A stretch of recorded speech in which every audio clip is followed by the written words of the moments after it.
People are wondering why defense stocks are down. It's because, once again, we are reducing our weapon shipments to Ukraine, which is really interesting because Russia, over the past few weeks, has actually been ramping up their attacks on Ukraine.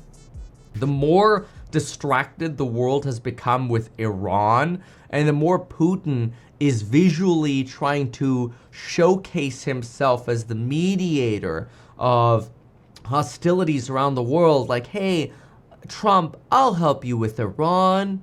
It's all good. And trying to play nice to reduce sanctions on Russia.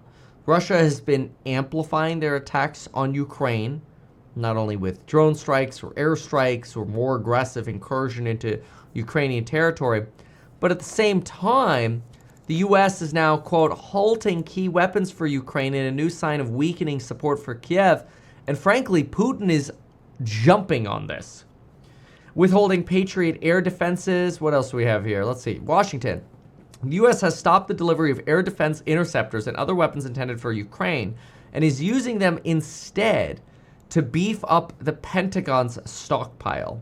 So this could be either to build up an Iron Dome in America. It could be to send them to Israel, which, Israel probably only had, at least what we're hearing, maybe 8 days of munitions left to defend against Iranian missiles, which was why there was such an anxiety to bomb as much of the Iranian launcher sites as possible. But the U.S. move to withhold arms or deliveries earmarked for Ukraine reflects the Trump administration's slackening commitment to Kiev in its defense against Russia. We've stressed the need for threats from China and more immediately the needs in the Middle East. Again, yes, supplying Israel. Decision was made to put America's interest first, which I always think is an interesting thing to do or to say, because technically you have people who say America's interests are in weakening Russia. And in doing so, the CIA provides targeting guidance and strike decisions for Ukraine with American weapons. So it's American intel, American weaponry, Ukrainian bodies, basically. Which sounds very insensitive to phrase it like that, but it's true. By the way, if you need life insurance, remember you can get life insurance in as little as 5 minutes. You just go to metkevin.com/life. You sign up. It takes as little as 5 minutes. Lauren and I have it. It's great. But anyway, I've always had excellent service for my life insurance. That said, this is a very common branding strategy of why is the United States involved in all this foreign stuff? Let Ukraine handle Ukraine or let Europe support Ukraine. And Europe has been rallying around supporting Ukraine. And through this sort of strategy, you kind of got to give Trump credit. A lot of the NATO members are now talking about increasing their defense spending to 5% of GDP, which is awesome because I think, what do we spend of our GDP? I think we are, we're actually less than that. We're only about 3.6% of our GDP goes to defense. And Trump's demanding 5% from NATO countries. So, essentially other countries picking up the slack in Europe, if you will. Meanwhile, the whole intention of weakening Russia is that it's supposedly a proxy war that's good for Americans in the long term because Russia is deemed to be a proxy or one of the axes of evil in coordination with North Korea, Iran, and China. Obviously, Iran manufacturing drone weaponry for Russia, both in Iran and in Russia. Shipments in Poland, shipments were in Poland when they were being halted. Well, that's interesting. They were already in Poland, which is your conduit for getting into Ukraine. That's interesting. The secretary didn't address, Secretary for Policy at the Pentagon didn't address the decision as to why, but they said that it was with the goal of bringing this tragic war to an end. Obviously, we know that this war has been a lot harder. Donald Trump says, both Zelensky and Putin have been more stubborn in ending this war. Kiev hasn't received official notice yet. Well, they're going to read the newspaper and see it. They do want to have anti-missile missiles called Patriots, and we're going to see if we can make them available, Trump said in response. They're very hard to get. Well, the thing is, the defense contractors have massive backlogs. for these units, because the defense contractors on purpose don't hyper manufacture these, because they know there are these massive up and down cycles of like, oh, now we're going to manufacture a lot of this weaponry. Now we're going to manufacture very little. And so the defense contractors basically say, well, we'll just have a backlog, and that way we can have steady manufacturing, and we don't have vacant manufacturing lines, busy manufacturing lines, vacant manufacturing lines, right? And this back and forth. So in response to the question of why are defense stocks down, that's probably one of the reasons why. Now, Foreign Affairs has a piece on how Ukraine can still win. In my opinion, it's going to take a lot more Trump support than we're seeing right now, but we'll see. As the Ukraine's foreign defense minister noted in Foreign Affairs in late May, neither Russia nor Ukraine has much of an incentive to stop the fighting. Ukraine refuses to surrender its sovereignty, and Russia will not accept anything less than capitulation. This is unfortunately what makes the war very challenging to end, because Ukraine also doesn't want to just slice off a bunch of its territory and give it to Russia, especially since a lot of that energy-rich territory is towards the Russian side. This conclusion, however, does not mean all is lost. Russia is much weaker economically than many analysts realize, and hard-hitting sanctions and export controls can still cripple its war economy. Ukraine is fighting smartly and could turn the tide on the battlefield with more high-end drones, air defense systems, and long-range missiles and munitions. Again, though, the problem with this is the balance somewhat swings towards the favor of Russia when we weaken the support for Ukraine. Much of the premature optimism about a settlement earlier this year sprang from the prevailing belief that Ukraine was losing and would soon be forced to negotiate out of desperation. Trump stoked this narrative by asserting that Zelensky had no cards left to play. J.D. Vance took it a step further, declaring that Ukraine and its foreign backers never had a pathway to victory. That was J.D. Vance's POV. Citing Russia's superiority in manpower and weapons, Vance argued that if the U.S. kept up its security assistance, it would only postpone the inevitable defeat of Ukraine. So you could see where the sort of like desire is in the Trump administration to kind of like, all right, like we promised to end this war, like maybe if we just withhold some weapons, they'll end up getting defeated. But again, it's weird because our CIA is so heavily involved in actually fighting this. The former CIA analyst describes Putin as all in and personally invested in keeping Ukraine from becoming a European democracy.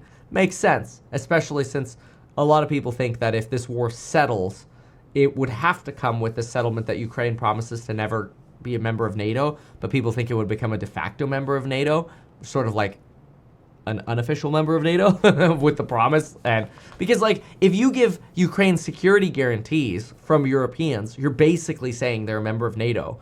So this is why Russia doesn't want Ukraine to have security guarantees, even if they promise not to be a member of NATO, because the whole point of being a member of NATO is to have security guarantees. So, an attack on one is an attack on all, right? It's a security guarantee. Assumptions, meanwhile, rest on the narrow reading of battlefield dynamics and a limited understanding of the policy options available to Ukraine. Despite significant constraints on aid that Europe and the United States have offered, Ukraine has achieved impressive victories. It repelled the initial push. Last year, it's repelled pushes. Ukraine shocked the world by pulling off Operation Spiderweb just weeks ago, a surprise attack using cheap drones to inflict substantial damage on Russia's long-range aviation. This is when they attacked the various different airfields deep inside of Russia by basically moving lorries or semi-trucks deep inside of Russia and launching we should look at some pictures, Operation Spiderweb, launching drones from, various different lorries autonomously, and then destroying a substantial portion of the Russian fleet, air fleet.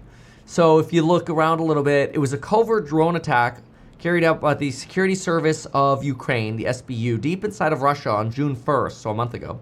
The coordinated strikes targeted the Russian Air Force's assets at 5 different bases using drones concealed in and launched from trucks inside of Russian territory, employing 117 drones, according to Ukrainians. About 20 aircraft were hit, 10 of which were destroyed. This is basically a cheap operation for Ukrainians, a very expensive loss for the Russians. And this is kind of how, this is the roof of a truck. It's a little hard to see, but this is the roof of a truck. And they put these metal barricades on this to limit like thermal imaging from satellites or Russian drones to sort of reflect imaging into what was in the trucks. And then the roof would slide back and these drones could autonomously launch or like locally launch from, Spec Ops or whatever, and then go hit their targets. Really an impressive pull here.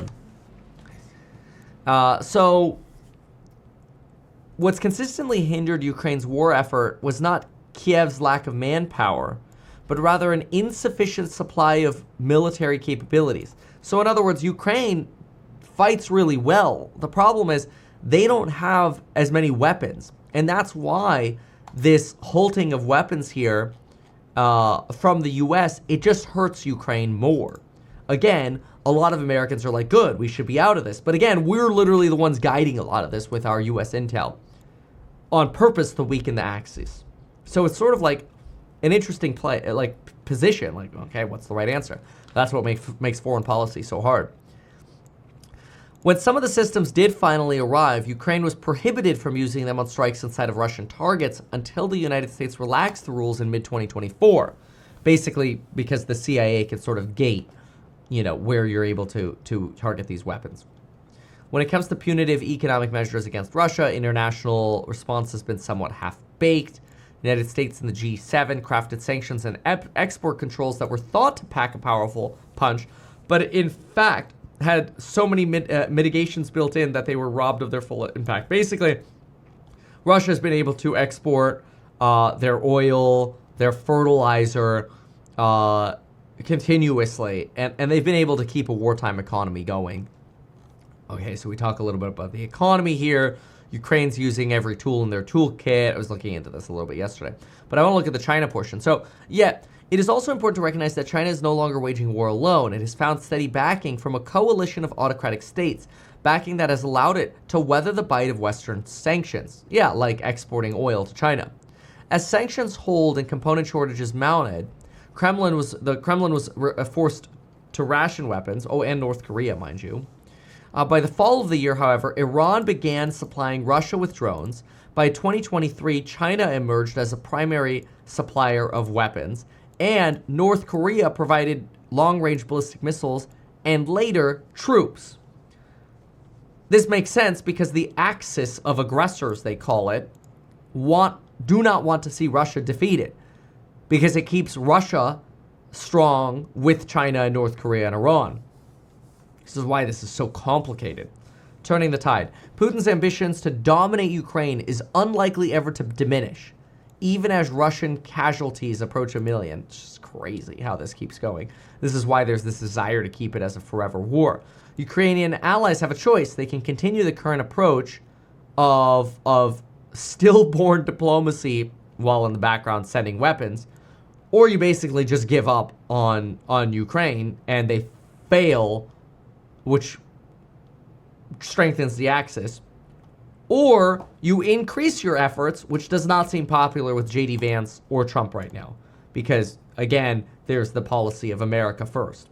So what happens potentially is a strengthening of Russia and the Axis, which is not great as well because, now if we look at what's going on in Iran and the new satellite imagery that's coming out, when you look at what the Wall Street Journal was talking about, actually just yesterday, you could say that for Iran, their nuclear program, where was it? It was one of the stories we saw.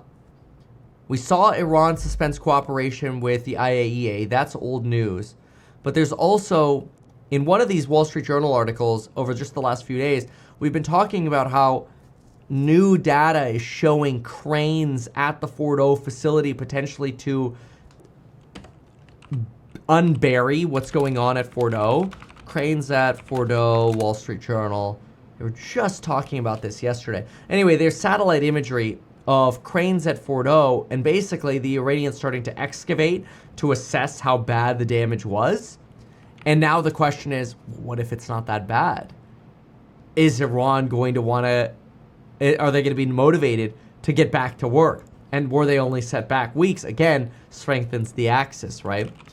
So all of this, not the easiest when it comes to figuring out what's going on geopolitically and with foreign affairs. But all of this really spawned by somebody's question over, hey, Kevin, why are defense contractors falling?